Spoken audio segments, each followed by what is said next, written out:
पनवेल शहरातील वडाळे तलाव परिसरातील एका सुज्ञ नागरिकानं शहरातील अत्यंत महत्त्वाचा प्रश्न उपस्थित केलाय। वडाळे तलावाच्या आजूबाजूला काही युवक रोज रात्री बाईकवर स्टंट करतात आणि बाईक अत्यंत वेगात चालवतात। त्यांच्या गाड्यांमध्ये सायलेन्सर काढलेले असतात किंवा मोठ्या आवाजाचे सायलेन्सर बसवलेले असतात, ज्यामुळे मोठा कर्कश आवाज होतो। या आवाजामुळे लहान मुलं झोपेतून उठतात, वृद्ध व्यक्तींना त्रास होतो आणि संपूर्ण परिसर यामुळे त्रस्त झाल्याचं सांगण्यात येतं। हे प्रकार फक्त त्रासदायक नाहीत तर सुरक्षिततेच्या दृष्टिकोनातून धोकादायक आहे। प्रशासनाने यावर लक्ष केंद्रित करून दोषींवर कारवाई करण्याची मागणी जोर धरत आहे। रायगड जिल्हा पोलीस अधीक्षकपदी आयपीएस अधिकारी आंचल दलाल यांची नियुक्ती करण्यात आली। त्या कर्तव्यदक्ष अधिकारी म्हणून ओळखल्या जातात। पोलीस बल गट क्रमांक 1 येथून आंचल दलाल यांची रायगडात बदली झाली। पुण्याचे जिल्हाधिकारी जितेंद्र डुडी यांच्या डॅशिंग आयपीएस पत्नी आंचल दलाल या असून त्यांची कामगिरी दमदार आहे। महिला अधिकारी म्हणून रायगड जिल्ह्यात त्या चांगल्या काम करू शकतील असा विश्वास व्यक्त केला जातोय। रायगड जिल्ह्याचे विद्यमान पोलीस अधीक्षक सोमनाथ घारगे यांची अहिल्यानगर येथे बदली करण्यात आली आहे। पनवेल तालुक्यातील न्हावे गावात माणिक टोक येथे रहिवाशांकडून स्वच्छता मोहीम राबवण्यात आली। माणिक टोक हे ठिकाण सोशल मीडियावर प्रसिद्ध होते।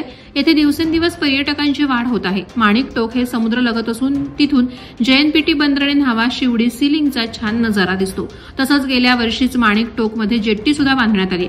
मात्र या ठिकाणी रात्री नशा करणारी मुलं मुलींची संख्याही वाढत असल्याने ग्रामस्थांना त्याचा त्रास भोगावा लागत आहे। येथे असलेल्या दारूच्या बाटल्या, कचरा यांची साफसफाई ग्रामस्थांमार्फत करण्यात आली। 31 मे पासून पावसाळी मासेमारी बंदी कालावधी सुरू होणार होता, मात्र बंदीच्या 15 दिवस अगोदरच मासेमारी पूर्णपणे बंद झाली। अरबी समुद्रात कमी दाबाचा पट्टा निर्माण झाल्याने मुसळधार पाऊस आणि जोरदार वाऱ्यामुळे समुद्र खवळण्याची शक्यता आहे। 21 मे ते 24 मे पर्यंत मच्छीमारांना सतर्कतेचं आवाहन करण्यात आलंय। त्याचबरोबर 30 मे पर्यंत मुसळधार पावसाची शक्यता असल्यानं 70% मच्छीमार नौका करंजा, मोरा, दिघोडे, केळवणे बंदरामध्ये स्थिरावल्यात। त्यामुळे मासळी बाजारात समुद्रातील मासे मिळणे कठीण झालं असून माशांचे भाव गगनाला भिडले आहेत।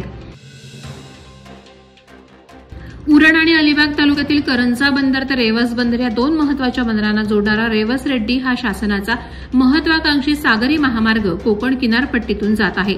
या कामाचे ठेकेदार कंपनी अफकॉन इन्फ्रास्ट्रक्चर ही चाणजे ग्रुप ग्रामपंचायत हद्दीतील करंजा, नवापाडा सह इतर गावातील बाधित ग्रामस्थांना विश्वासात घेऊन काम करत नसल्यानं बाधित शेतकरी कोळी बांधवांना त्यांचा हक्क मिळवून देण्यासाठी चाणजे ग्रुप ग्रामपंचायतीनं आयोजित केलेल्या ग्रामसभेत एकमुखाने ठराव घेऊन रेवस रेड्डी सागरी महामार्गाचं काम बंद करण्याचा निर्णय घेतला आहे।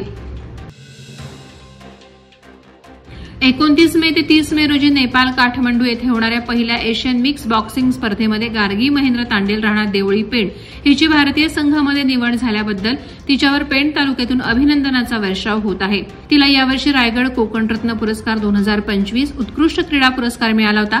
ती पेण तालुक्याचं नाव उज्ज्वल करणार असल्याचं महेंद्र तांडेल यांनी आवर्जून सांगितलं। मुरुड तालुक्यातील वालवटी गावच्या पिण्याच्या पाणी योजनेतील भ्रष्टाचार प्रकरण प्रचंड गाजलं। सर्वधर्मीय मोर्चा आणि आमरण उपोषणाची दखल पंचायत समिती आणि रायगड जिल्हा परिषद प्रशासनानं त्वरित घेऊन पाणी पुरवठा समिती अध्यक्ष आणि आंदोलकांचे नेते यशवंत पाटील यांच्या मागण्या मान्य केल्या। त्यानंतर तहसीलदार राजेश तंवर, पोलीस निरीक्षक नामदेव बंडगर, बीडीओ यांनी त्यांना फळांचा रस देऊन उपोषण संपवलं। जिल्हा परिषदकडून मिळालेल्या पत्राचं जाहीर वाचन करून ग्रामसभा आणि तदनंतर ग्रामस्थांच्या मनाजोगे योजनेचे काम झाले नसल्यास पुन्हा अधिक उग्र आंदोलन करू असा इशारा देऊन तात्पुरते आंदोलन स्थगित करत असल्याचं यशवंत पाटील म्हणाले।